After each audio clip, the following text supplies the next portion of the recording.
Do you know why was Lionel Messi did not renew his contract with Barcelona in 2021?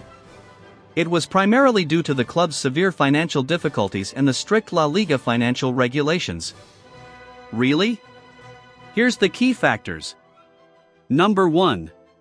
Barcelona's financial crisis. The crisis that prevented Barcelona from re-signing Lionel Messi was a complex, multifaceted issue. The club was in a disastrous financial situation, with a massive amount of debt. This was a result of years of mismanagement under the previous club president, Josep Maria Bartomeu, which included expensive and often unsuccessful player signings and high wages. Years of financial mismanagement. Overpriced and unsuccessful transfers. Following Neymar's departure in 2017, the club spent massive amounts on players who failed to live up to their price tags, such as Philippe Coutinho, $145 million, and Antoine Griezmann, $130 million. These were not only exorbitant transfer fees but also came with massive, long-term contracts. Unsustainable wage bill. The club's wage structure ballooned to an alarming level. By the time Joan Laporta took over in 2021, the club's salary costs were over 100% of their total income, a situation Laporta described as dramatic and a terrible inheritance. The previous board had signed long-term contracts with high salaries, including loyalty bonuses and other clauses, which further locked the club into unsustainable spending. The impact of COVID-19. While the club was already on a downward financial spiral, the COVID-19 pandemic acted as the proverbial nail in the coffin. Loss of revenue. Barcelona relies heavily on matchday revenue, stadium tours, and museum visits at Camp Nou. With fans unable to attend games, this vital revenue stream essentially disappeared. The club's stadium revenue alone decreased by 84% in 1 year. Exposed flaws. The pandemic exposed the fragility of Barcelona's business model, which was built on the assumption of continuous, high-level success and a steady flow of income. When that income dried up, the club's massive debt became a critical, immediate problem. See La Liga's financial fair play rules.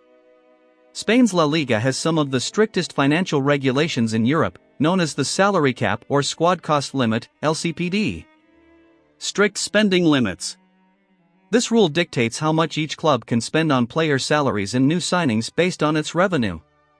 Since Barcelona's revenue had plummeted and its debt had skyrocketed, its salary cap was drastically reduced. The 1-to-4 rule. In Barcelona's case, their financial situation was so poor that they were operating under a special 1-to-4 rule. This meant that for every €4 they saved in salaries, they could only spend €1 on a new player or a contract renewal. Even with Messi agreeing to a 50% pay cut, his salary was so high that it was impossible to fit him within the new, lower salary cap. A new contract, even with a reduced wage, would have been considered a new signing and thus subject to these restrictive rules. No special treatment. The president of La Liga, Javier Tebas, was uncompromising on this issue. He made it clear that the rules would not be bent or changed for Barcelona, even for a player of Messi's stature.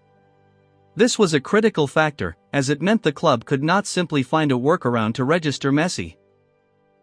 In short, the crisis was the perfect storm of years of financial irresponsibility coming to a head just as a global pandemic decimated the club's revenue, all under the unforgiving scrutiny of strict league regulations.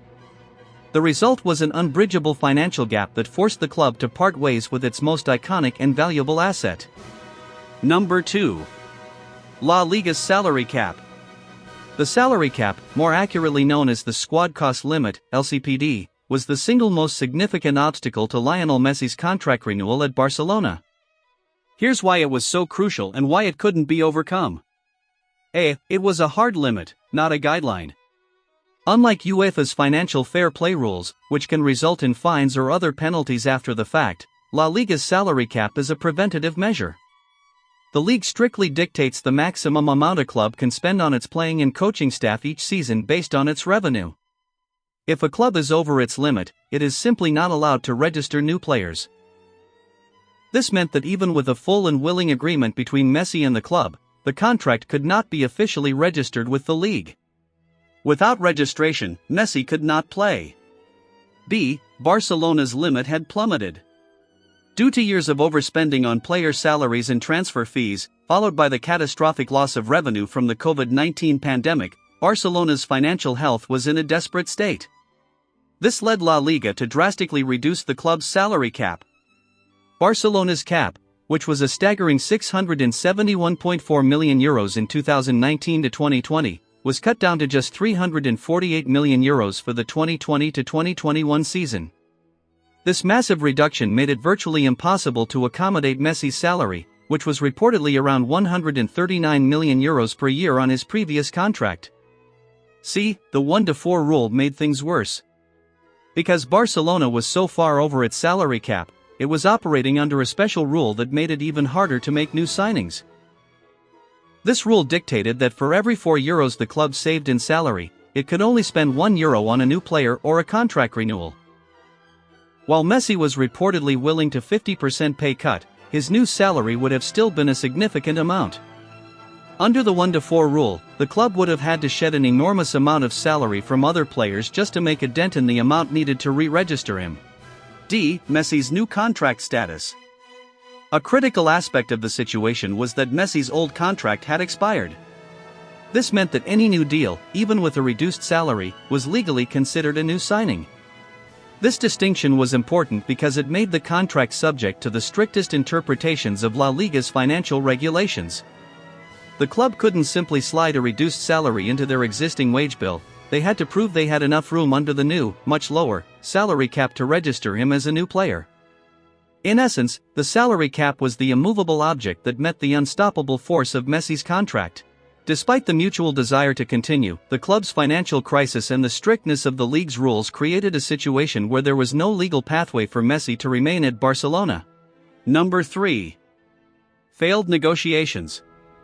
When we talk about failed negotiations in the context of Lionel Messi's departure from Barcelona, it's not a typical case of a player and a club failing to agree on salary, duration, or terms.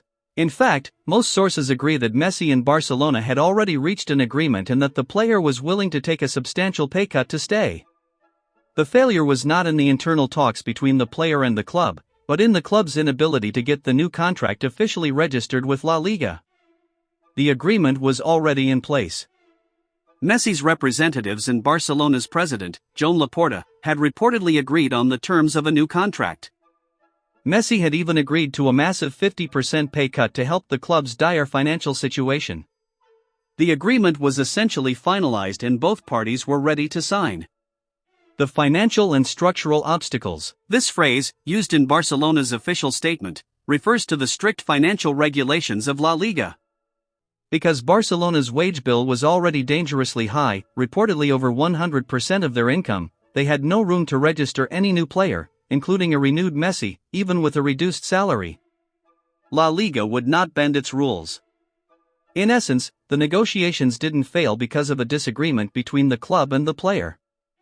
They failed because Barcelona was in such a deep financial hole that it was legally impossible for them to complete the process of re-signing their greatest player, despite his and their mutual desire to do so. The failure was a result of the club's past financial mismanagement colliding with the uncompromising rules of the Spanish Football League. Number 4. Legal and structural obstacles. Since Messi's previous contract had expired on June 30, 2021, any new deal was treated as a new signing by La Liga. This meant Barcelona had to prove they had enough salary cap space to accommodate him, which they did not. According to La Liga's rules, Messi's new contract would have been considered a new signing, which made it impossible for the club to register him within their new, much lower spending limit. The CDC deal is a final attempt. A last-ditch effort to solve the crisis involved a deal with a private equity firm, CDC. La Liga had brokered an agreement that would inject a significant amount of money into the league's clubs in exchange for a percentage of their TV rights for the next 50 years. This money would have provided Barcelona with the financial boost to register Messi. However, Joan Laporta refused the deal, stating it would be like mortgaging the club for half a century and that the club was more important than any one player, even Messi. The club's president, Joan Laporta, stated that agreeing to a deal with an investment fund, CVC, would have given the club the financial boost to re-sign Messi, but he chose not to, claiming it would have mortgaged the club for 25 years. This decision, along with the other financial hurdles, sealed Messi's departure. In conclusion, the separation of Lionel Messi and Barcelona was a painful and historic event that can be summarized as the unavoidable consequence of a perfect storm of financial problems. Ultimately, the separation was not due to a lack of desire or a personal falling out, but because the club's financial reality and the league's regulations made it impossible for the most successful player in Barcelona's history to continue at the club.